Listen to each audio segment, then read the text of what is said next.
नमस्कार विद्यार्थी मित्रमैत्रिणींनो, माझं नाव आहे डॉक्टर अनिल यशवंत आणि आपल्या सगळ्यांचं स्वागत करतो मी थेरी IAS मराठी या यूट्यूब चॅनलवर।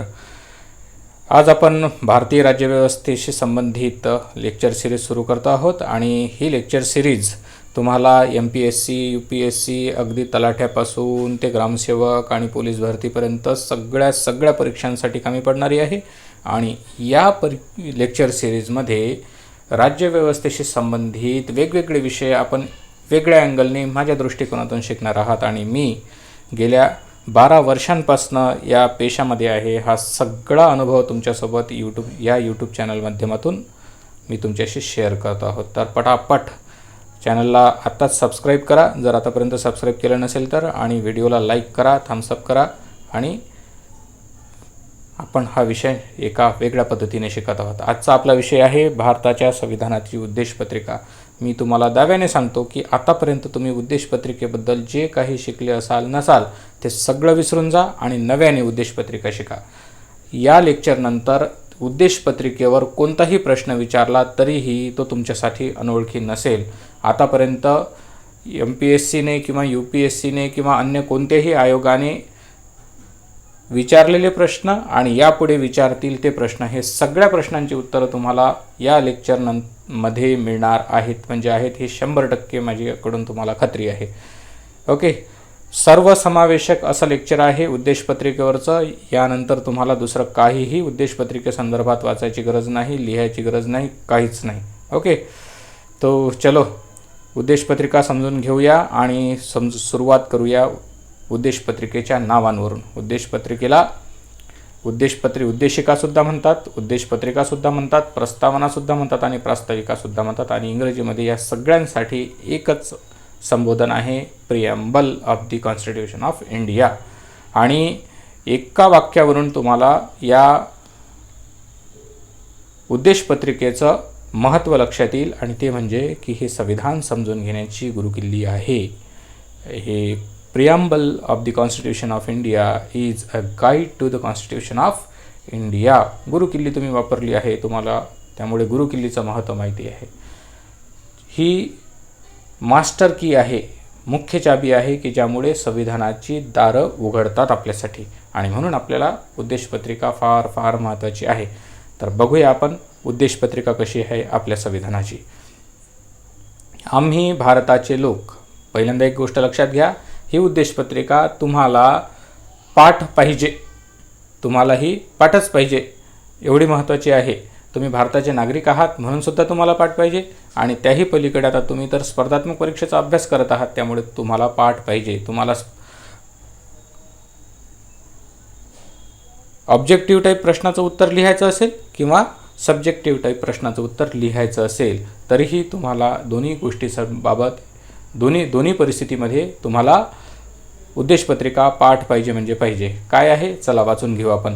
आम्ही भारताचे लोक, भारताचे एक सार्वभौम समाजवादी धर्मनिरपेक्ष लोकशाही गणराज्य घडवण्याचा व त्याच्या सर्व नागरिकांस सामाजिक, आर्थिक व राजनैतिक न्याय, विचार, अभिव्यक्ती, विश्वास, श्रद्धा व उपासना यांचे स्वातंत्र्य, दर्जाची व संधीची समानता निश्चितपणे प्राप्त करून देण्याचा आणि त्या सर्वांमध्ये व्यक्तीची प्रतिष्ठा व राष्ट्राची एकता आणि एकात्मता यांचे आश्वासन देणारी बंधुता प्रवर्धित करण्याचा संकल्पपूर्वक निर्धार करून आमच्या संविधान सभेत आज दिनांक 26 नोव्हेंबर 1949 रोजी याद्वारे हे संविधान अंगीकृत आणि अधिनियमित करून स्वतःप्रत अर्पण करीत आहोत। आली का लक्षात संविधानाची उद्देशपत्रिका? काही गोष्टी लक्षात घेऊ आपण।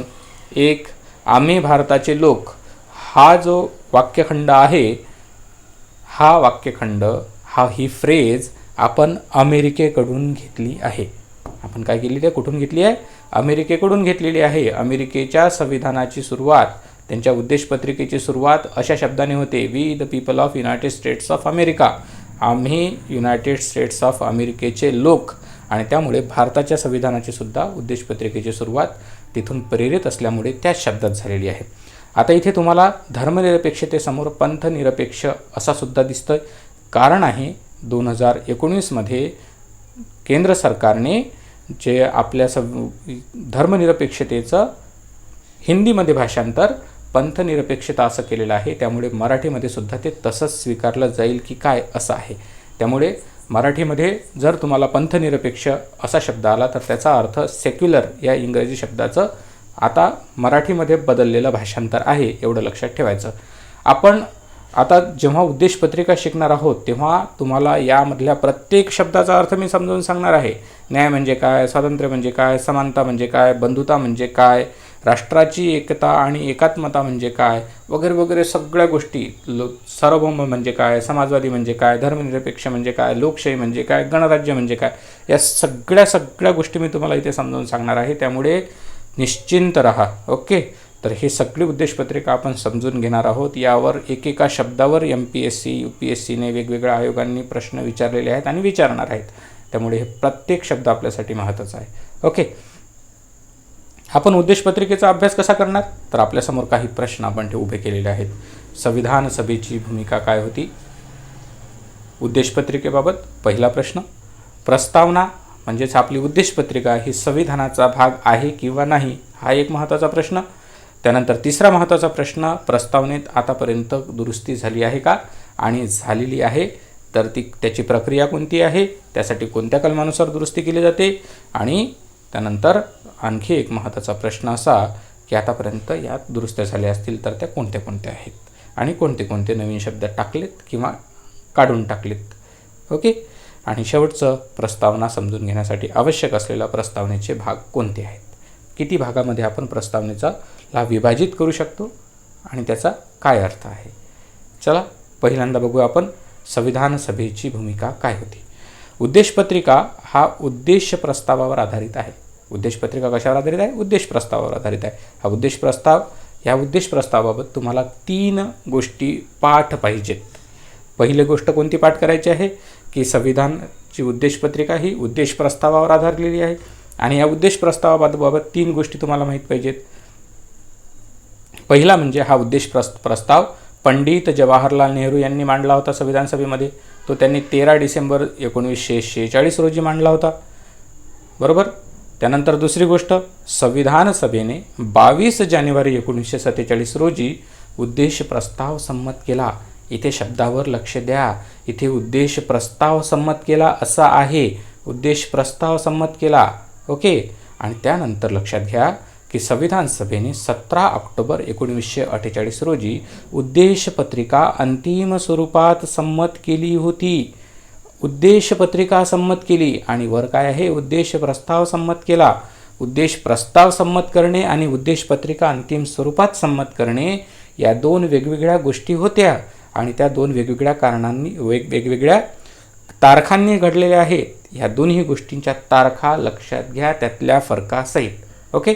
संविधान सभेची भूमिका एवढीच महत्त्वाची आहे, यावर प्रश्न येतात. ठीक आहे. चलो आगे बढ़ते हैं. आता आपल्यासमोरचा दुसरा प्रश्न, प्रस्तावना संविधानाचा भाग आहे का.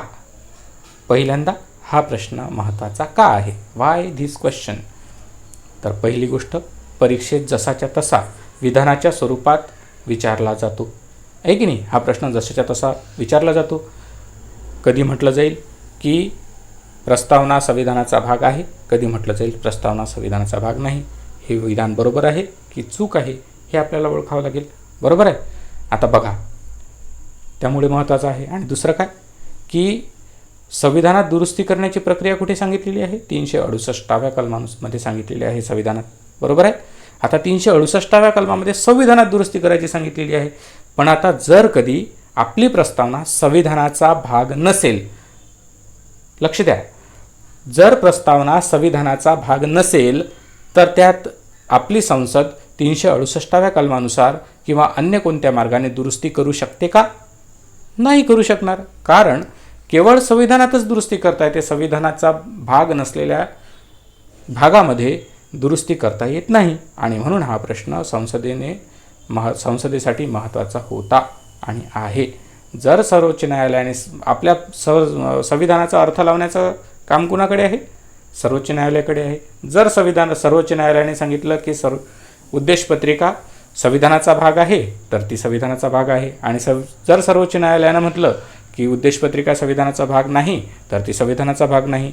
एवढं सोपं आहे. चला तर मग आता सर्वोच्च न्यायालयात हा वाद आपण घेऊन गेलो. हा वाद आपण दोनदा सर्वोच्च न्यायालयामध्ये घेऊन गेलो. पहिला 1960मध्ये बेरुबारी या खटल्याच्या वेळी.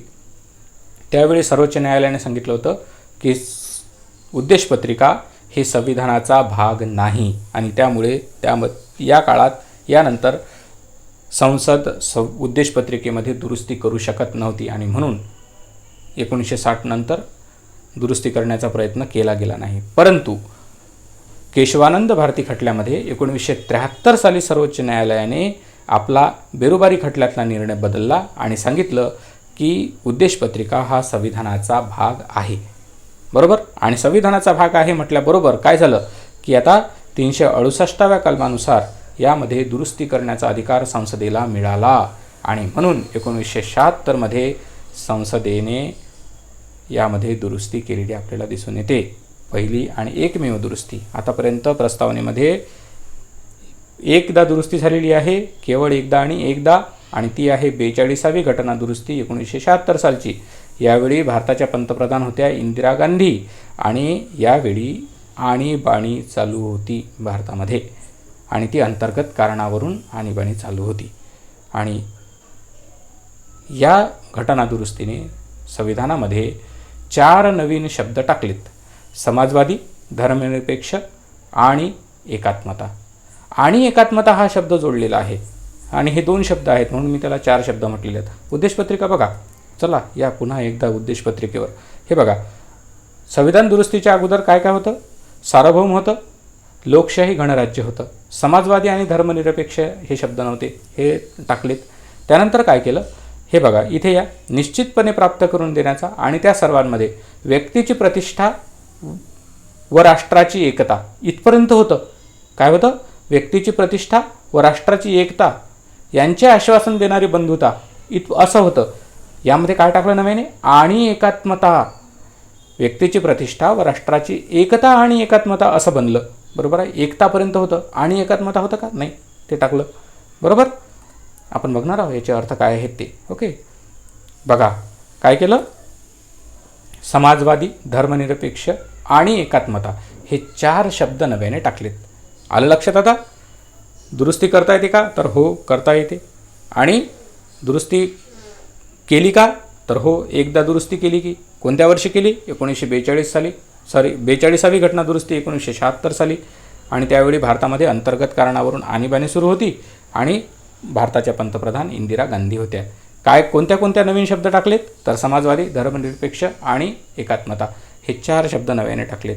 आता बघा संविधानाच्या प्रस्तावनेचं स्वरूप काय आहे. संविधानाचा भाग आहे हे क्लिअर झालं. दुरुस्ती करता येते आणि दुरुस्ती केलेली आहे ते सुद्धा झालं. आता हे प्रस्तावना आपल्याला लागू करता येते का? तर कायद्यानुसार सर्वोच्च न्यायालयामार्फत आपल्याला ही प्रस्तावना लागू करता येत नाही. हे पहिलं महत्त्वाची गोष्ट आहे.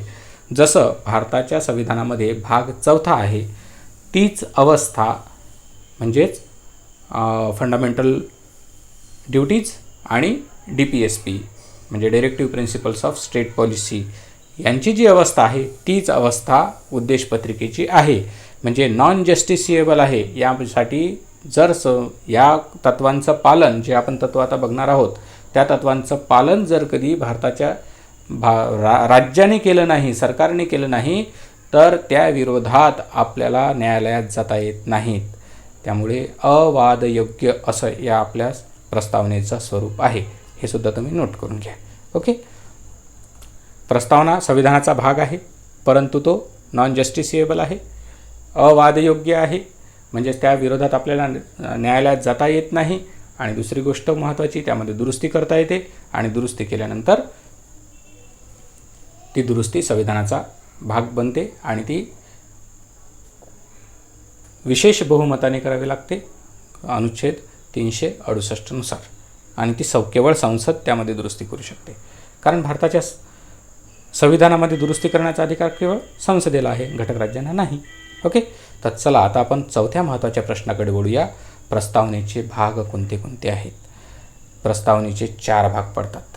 संविधानाचा उगम स्रोत काय आहे ते आपल्याला प्रस्तावना सांगते.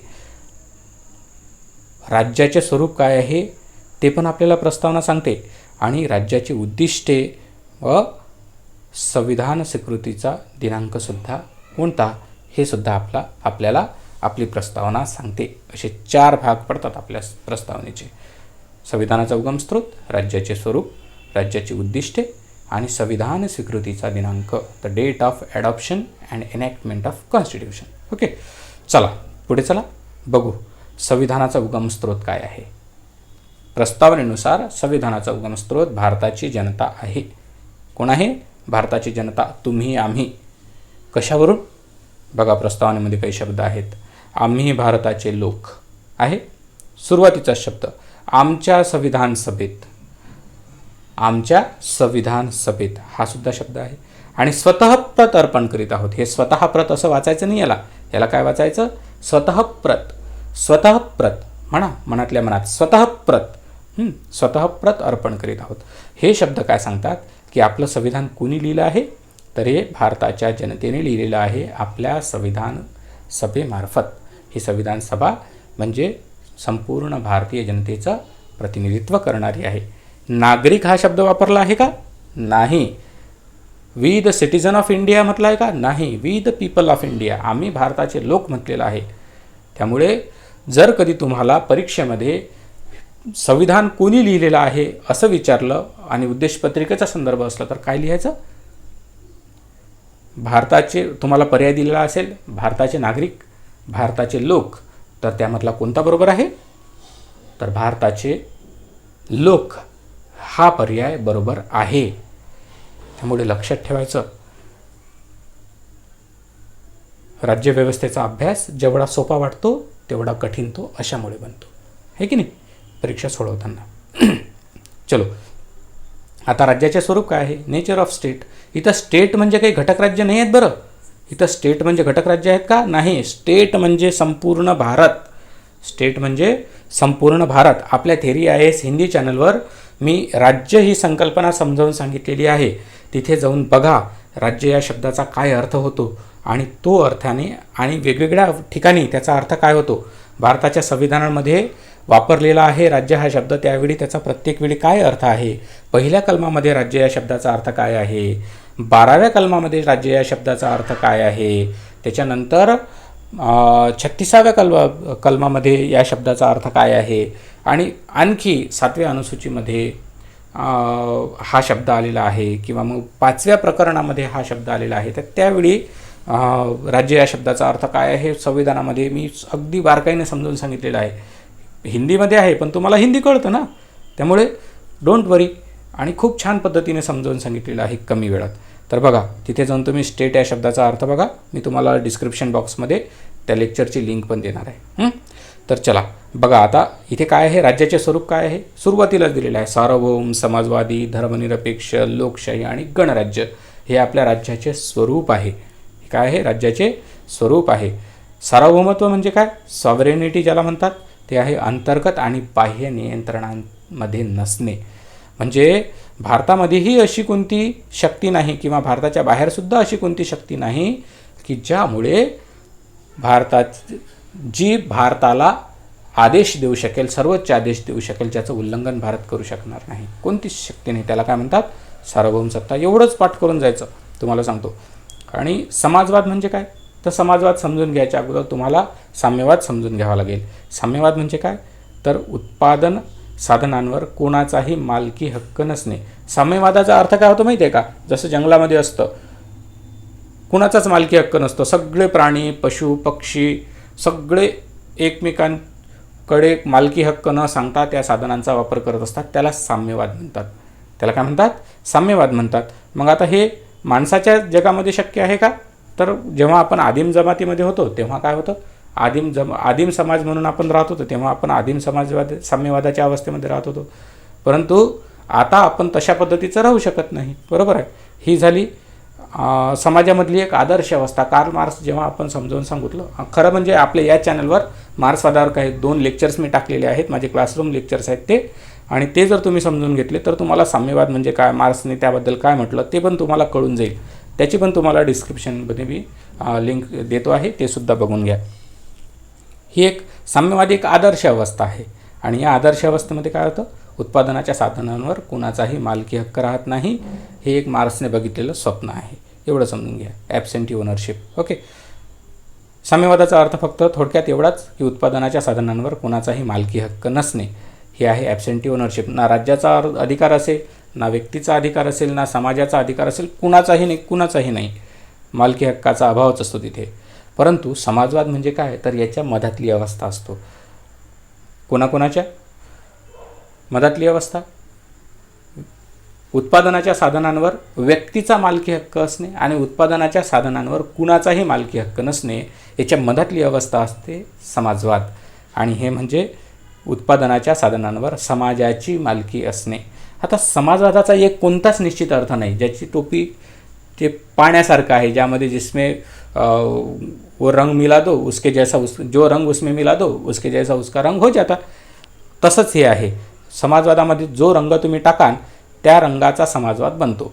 समजा समाजाची मालकी जर उत्पादनाच्या साधनांवर असेल तर त्याला समाजवाद म्हणतात. आणि आपल्या देशामध्ये जेव्हा आपण स्वतंत्र झालो होतो आणि जेव्हा 1976मध्ये 42वी घटना दुरुस्ती झाली, तेव्हासुद्धा समाज आपल्या इथे हा मालकी हक्क म्हणजे उत्पादनाच्या साधनांवर मालकी हक्क हा समाजाकडे नाही तर राज्याकडे होता.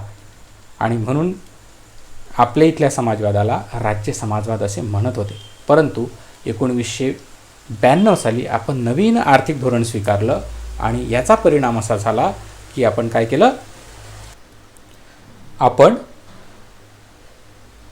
समाजवाद सोडून मुक्त अर्थव्यवस्था स्वीकारली, आपण भांडवलशाही स्वीकारली. बरोबर आहे.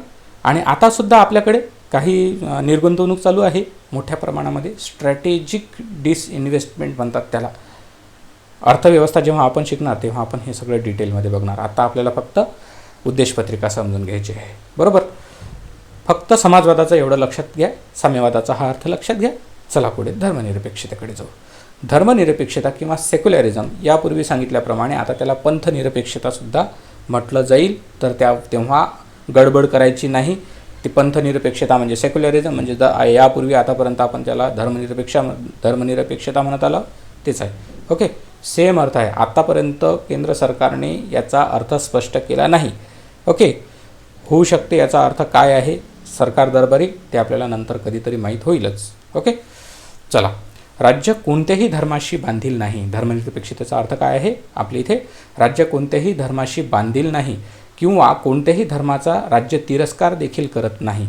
आणि म्हणून आपल्या इथे सर्व धर्म समभाव आहे असं आपण म्हणतो आणि यालाच सकारात्मक धर्मनिरपेक्षता असं सुद्धा म्हणतात.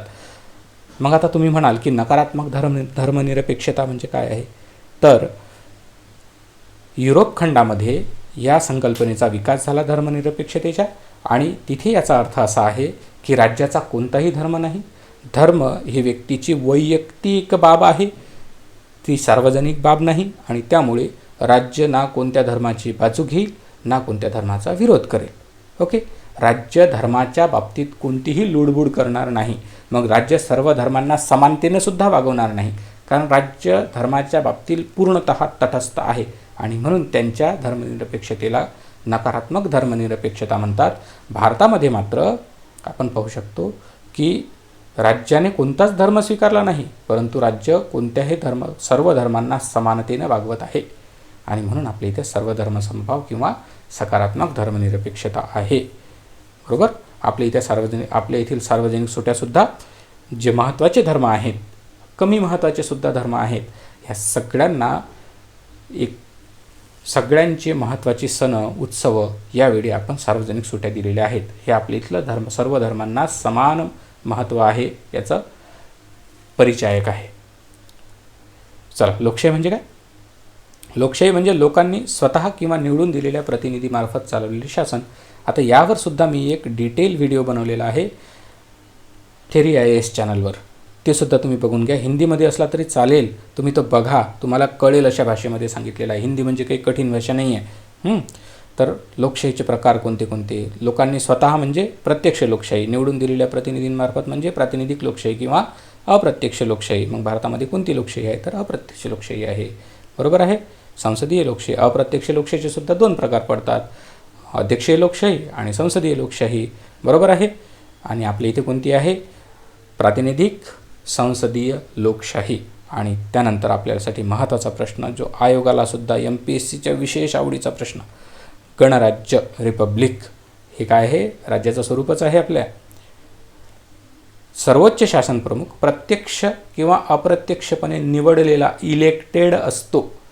तो नियुक्त किंवा वंश परंपरेने हेरेडिटरी आलेला नसतो. एवढा आणि एवढाच अर्थ आहे गणराज्याचा. त्याच्या पलीकडे काहीच लक्षात ठेवू नका. याच्या पलीकडे कोणत्याही गोष्टीकडे लक्ष देऊ नका. तो कसा असला पाहिजे? प्रत्यक्ष किंवा अप्रत्यक्ष निवडलेला, आणि निवडलेलाच असला पाहिजे, इलेक्टेड असला पाहिजे. तो नियुक्त नसला पाहिजे, सिलेक्टेड. जशी तुमचं सिलेक्शन करते ना MPSC, तसा नसावा. बरोबर आहे ना? एखाद्या परीक्षेतून आलेला, किंवा मग त्याचा कोणत्या तरी एक क्रायटेरिया ठेवला आणि त्या क्रायटेरियानुसार त्याचं नियुक्ती केली, त्या क्रायटेरियामध्ये बसतो म्हणून, तसंही नसावा. किंवा इंग्लंडमध्ये आहे त्याप्रमाणे वंश परंपरेने आलेला सुद्धा नसावा, एवढाच अर्थ आहे. बरं, मग आता याच्या खालचे जे शासन प्रमुख असतात ते कसे पण येऊ शकतात, हे की नाही? त्याच्याशी आणि गणराज्याच्या अर्थाशी काहीही संबंध नाही. ओके. जसा भारताचा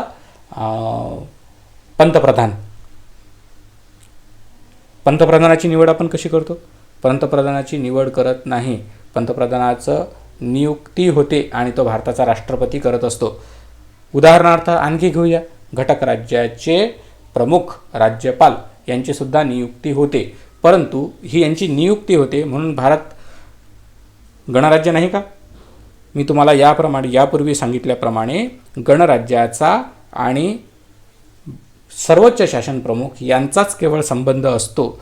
जर सर्वोच्च शासन प्रमुख हा निवडलेला असेल आणि तो एका विशिष्ट कालावधीसाठी निवडलेला असेल, तर याचा अर्थ असा आहे की तो गणराज्य आहे. मग तिथे लोकशाही आहे, याचा आणि गणराज्याचा काही संबंध आहे का? नाही. लोकशाहीचा आणि गणराज्याचा देखील काहीही संबंध नाही. एखादं लोकशाही असलेलं राज्यसुद्धा गणराज्य नसू शकते. उदाहरणार्थ इंग्लंड काय आहे? इंग्लंड ही एक राजेशाही आहे, मर्यादित राजेशाही आहे. कारण तिथला राजा हा हेरेडिटरी किंवा वंश परंपरेने निवडला जातो, आणि म्हणून काय आहे? ते गणराज्य नाही, पण ते लोकशाही आहे ना. हां, म्हणजे याचा अर्थ लोकशाही आणि गणराज्य एक आहे का? नाही, अजिबात नाही. आता याच्या उलट रशिया म्हणा किंवा चीन म्हणा, आपण त्यांना लोकशाही मानतो का?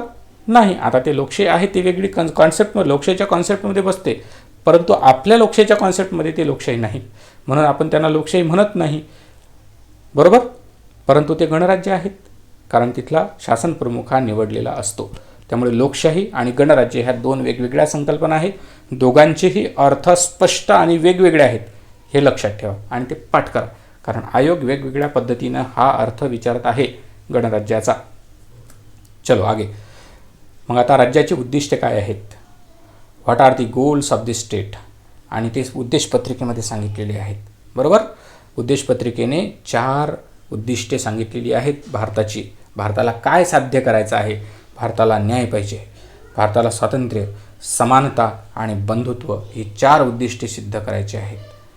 ही 4 उद्दिष्टे साध्य करायची आहेत. न्याय म्हणजे काय? तर स्वातंत्र्य व समानता यात उचित समन्वय साधणे.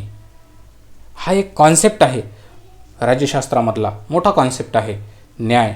परंतु तुम्ही एवढंच लक्षात ठेवा की स्वातंत्र्य आणि समानता यात उचित समन्वय साधणे म्हणजे न्याय. मग आता आपल्या इथे 3 प्रकारचा न्याय सांगितलेला आहे: सामाजिक, आर्थिक आणि राजकीय न्याय. बरोबर.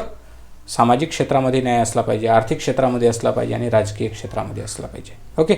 स्वातंत्र्य बघा, लिबर्टी. स्वातंत्र्य म्हणजे काय? अनुचित बंधनांच्या ऐवजी उचित बंधनांची व्यवस्था, आणि राज्याकडून आपल्याला त्याचबरोबर अनुचित बंधनांच्या ऐवजी उचित बंधनांची व्यवस्था असली पाहिजे. म्हणजे स्वातंत्र्य म्हणजे काय? स्वैराचार आहे का? नाही. तुमच्यावर बंधनांचा अभाव आहे का? नाही. तर बंधनं असली पाहिजेत, परंतु ती उचित बंधनं असली पाहिजेत. हा झाला स्वातंत्र्याचा नकारात्मक अर्थ. आणि स्वातंत्र्याचा सकारात्मक अर्थ काय आहे? तर स्वातंत्र्य म्हणजे राज्याने आपल्याला आपल्या विकासासाठी काही गोष्टी पुरवल्या पाहिजेत. उदाहरणार्थ आरोग्य आहे, शिक्षण आहे, त्यानंतर रस्ते आहेत, करन्सीसुद्धा आहे. तुमच्या स्वातंत्र्यासाठी या गोष्टी फार महत्त्वाच्या असतात. राज्याची जबाबदारी आहे की राज्याने त्या गोष्टीसुद्धा पुरवल्या पाहिजेत. आणि हा आहे राज्याने काहीतरी केलं पाहिजे, म्हणजेच स्वातंत्र्याचा सकारात्मक अर्थ. इथे बंधनं सांगितलेली आहेत आणि इथे राज्याने काय पुरवलं पाहिजे हे सांगितलेलं आहे, म्हणजे स्वातंत्र्याचा सकारात्मक आणि स्वातंत्र्याचा नकारात्मक अर्थ. मग आपल्याला स्वातंत्र्यसुद्धा 5 प्रकारची सांगितलेली आहेत. कोणती? विचार, अभिव्यक्ती, विश्वास, श्रद्धा व उपासना यांची ही स्वातंत्र्य आहेत. ओके. मग त्याच्यानंतर पुढे गेलो आपण तर आपल्याला दिसते समानता, इक्वॅलिटी. समानता म्हणजे सगळ्यांसोबत समान वर्तन का? नाही, तर समान व्यक्तींसोबत समान वर्तन. संविधानामध्ये हाच अर्थ अभिप्रेत आहे आणि उद्देशपत्रिकेमध्ये देखील हाच अर्थ अभिप्रेत आहे. समानता म्हणजे सगळ्यांसोबत समान वर्तन नाही, तर समान व्यक्तींसोबत समान वर्तन. सर्वोच्च न्यायालयाने सुद्धा वेळोवेळी हा अर्थ स्पष्ट केलेला आहे. तिथूनच मी घेतला आहे, शंका घ्यायची नाही. बरोबर. आणि उद्देशपत्रिकेमध्ये दर्जाची व संधीची समानता म्हटलेली आहे. दर्जाची व संधीची समानता. दर्जा म्हणजे काय हो? बघू पुढे. बंधुता, फ्रॅटर्निटी. आपलं चौथं उद्दिष्ट काय आहे? बंधुता. सर्व भारतीय बांधव आहेत ही भावना म्हणजे आपल्यातली बंधुता. त्याला आपण राष्ट्रीयता म्हणू शकतो ना, राष्ट्रीयत्वसुद्धा म्हणू शकतो. बंधुत्वावरच तर राष्ट्रीयत्व आधारलेलं असतं, आहे की नाही? राष्ट्र आणि राष्ट्रीय, राष्ट्र आणि राज्य या 2 वेगळ्या संकल्पना आहेत. त्यामुळे त्या संकल्पनासुद्धा समजून घ्या. थेरी IAS चॅनल, हिंदी चॅनलवर मी ह्या हिंदीतून समजून सांगितलेल्या आहेत. वेळ आल्यानंतर मराठीतून सुद्धा समजावून सांगेल, पण तोपर्यंत तुम्ही हिंदीतून तिथे जाऊन बघू शकता. यामुळेच काय होईल? व्यक्तीची प्रतिष्ठा व राष्ट्राची एकता आणि एकात्मता कायम राहू शकेल. मग आता बघू, व्यक्तीची प्रतिष्ठा म्हणजे काय? Dignity of individual. जात, धर्म, लिंग, भाषा, प्रदेश, वंश इत्यादी आधारांवर माणसात भेदभाव नसणे.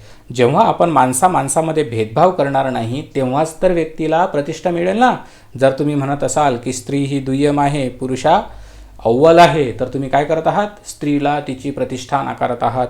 जर तुम्ही म्हणत असाल की एखादा जात ही वरिष्ठ आहे, एखादी जात कनिष्ठ आहे, तर तुम्ही काय करत आहात? तुम्ही ज्याला कनिष्ठ म्हणत आहात त्याला तुम्ही त्याचा अधिकार त्याची प्रतिष्ठा नाकारत आहात, व्यक्तीची प्रतिष्ठा नाकारत आहात. जर व्यक्तीची प्रतिष्ठा नाकारली ना तर ना न्यायाचा प्रश्न निर्माण होत, ना स्वातंत्र्याचा, ना समानतेचा. सगळ्या गोष्टी इथे भंग होतात. म्हणून दर्जाची जेव्हा आपण कोणाला समानता देतो ना तेव्हा हा दर्जा द्यावा लागतो. व्यक्तीची प्रतिष्ठा सांभाळावी लागते. जात, धर्म, लिंग, भाषा, प्रदेश, वंश यापैकी कोणत्याही आधारावर आपण, आणि वर्णसुद्धा फार महत्त्वाचा आहे. काळा, गोरा, आपण फार रेसिस्ट आहोत, आपण फार वर्णांधळे आहोत. आपण बघा, आपल्या इथे गोरी बनवणारी क्रीम आपण विकायला लागतो, म्हणजे आपण काय करतो आहोत माहिती आहे का? ज्याचा वर्ण काळा आहे त्याची प्रतिष्ठा आपण नाकारत असतो. त्यानं गोरा कसं बनावं याच्यासाठी आपण त्याचा प्रयत्न करत असतो, म्हणजे जो त्याचा नैसर्गिक रंग आहे त्याला आपण तुच्छ मानत असतो काळ्यांचा. ही आपल्या भारतीय समाजाची अवस्था आहे, नाकारून चालत नाही. मिटवायची असेल तर स्वीकारावं लागतं आणि नंतर त्याला दुरुस्त करावं लागतं. बरोबर. म्हणून व्यक्तीची प्रतिष्ठा त्याला नाकारायची नाही. एकता, युनिटी. एकता म्हणजे काय? कोणताही देश, कोणताही प्रदेश आपल्या इथून फुटून बाहेर निघणार नाही. इथे भौगोलिक सीमांबद्दल बोललं जात आहे, भारताचा नकाशा. एकता म्हटलं की. आणि नंतर एकात्मता, इंटिग्रिटी म्हणजे काय?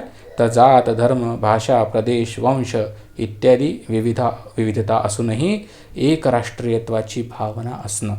ही एकात्मता ही व्यक्तींमध्ये असते आणि एकता ही प्रदेशाशी संबंधित असते. एवढं लक्षात ठेवा. एकता आणि एकात्मता. आतापर्यंत MPSCने यावर प्रश्न विचारला नाही, भविष्यात येऊ शकतो. ओके. चलो आता बघूया प्रस्तावनेचे भाग थोडक्यात काय आहेत. या स्क्रीनचा तुम्ही काय करा, स्क्रीनशॉट घेऊन घ्या. मी तो बघा कर्सर बाजूला घेऊन गेला आहे, काही हरकत नाही, इथे असला तरी आहे ना. तर याचा स्क्रीनशॉट घेऊन घ्या. हे सगळं आतापर्यंतचे जे आपण भाग शिकलोत ना ते सगळे भाग मी तुम्हाला एका स्लाईडमध्ये देऊन दिलेले आहेत थोडक्यात पाठ करायला. तर चला आता आपण इथे आपलं हे आजचं लेक्चर थांबूया. तुम्ही एवढ्या वेळपर्यंत व्हिडिओ पूर्ण बघितला त्यासाठी तुमचा खूप खूप आभार. पण एक गोष्ट लक्षात घ्या, चॅनल सबस्क्राईब करायला अजिबात पैसे पडत नाहीत, त्यामुळे आत्ताच सबस्क्राईब करून टाका आणि अशा पद्धतीचे व्हिडिओ तुम्हाला नेहमी मिळत राहतील. हा व्हिडिओ शेअर करा, लाईक करा आणि पुन्हा एकदा चॅनलला सबस्क्राईब करा. त्यासाठी कोणतेही पैसे पडत नाहीत. लवकरच भेटूया नवीन एका व्हिडिओसोबत. तोपर्यंत थँक्यू.